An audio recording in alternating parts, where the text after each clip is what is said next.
all of you. Myself Aryaman Thakur of class 9 from the Young Minds. Today I will explain you some very important topics based on gravitation.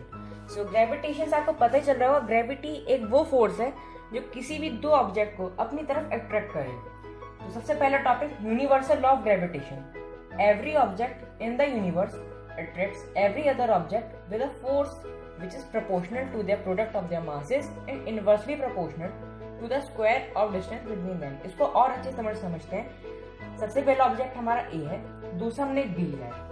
A का हमने mass capital M लिया है, B का हमने mass small m लिया है और उन दोनों के बीच का डिस्टेंस हमने D लिया है.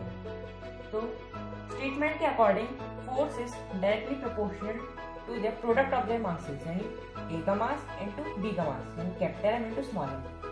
एंड दूसरा force is inversely proportional to the square of distance between them, यानी force is inversely proportional to 1/d square. ये हमारी दो इक्वेशन है और जब हम दोनों को कंबाइन करेंगे तो बनेगा F is directly proportional to capital M into small m and inversely proportional to d square. जैसे हमने यहाँ पे प्रोपोर्शनलिटी का साइन हटाएंगे तो यहाँ पे G पुट करेंगे, where G is constant of proportionality and called universal gravitation constant. तो हमारा फॉर्मूला हो जाएगा force equal to gravitation constant into capital M into small m upon d square. We come on free fall. Free fall एक कैसी situation होती है? Free fall, the motion of a body towards the earth when only and only gravitational force of earth, i.e. gravity acts on it is called free fall.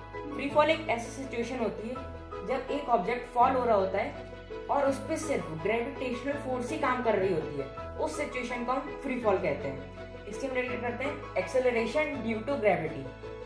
We already know that there is a acceleration involved in falling objects and it is denoted by small g. Acceleration due to gravity. जब कोई भी object fall होता है तो उसमें acceleration हमेशा involve होती है और उस सिचुएशन में जो एक्सेलरेशन होती है उसको हम स्मॉल g के नाम से डिनोट करते हैं.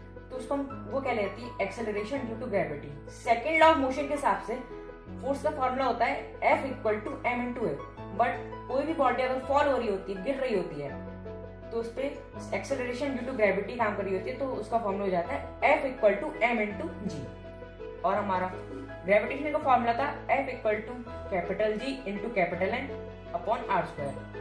जैसे हमारा हमने यहाँ पे फोर्स की वैल्यू हमने m इंटू जी पुट करी, m into g equal to g into capital M into small m upon r square. Small m से स्मॉल m कैंसिल हो गया तो हमारी एक्सेलरेशन ड्यू टू ग्रेविटी की वैल्यू आ गई g into capital M upon r square. और value of acceleration due to gravity की वैल्यू होती है 9.8 metre per second square. Now I come difference between mass and weight. तो सबसे पहले मास. The mass of an object remains same at all places. जो मास होगा वो हमेशा सेम रहेगा हर एक जगह पे, वो कभी भी बदलेगा नहीं. Weight, the weight of an object varies from place to place.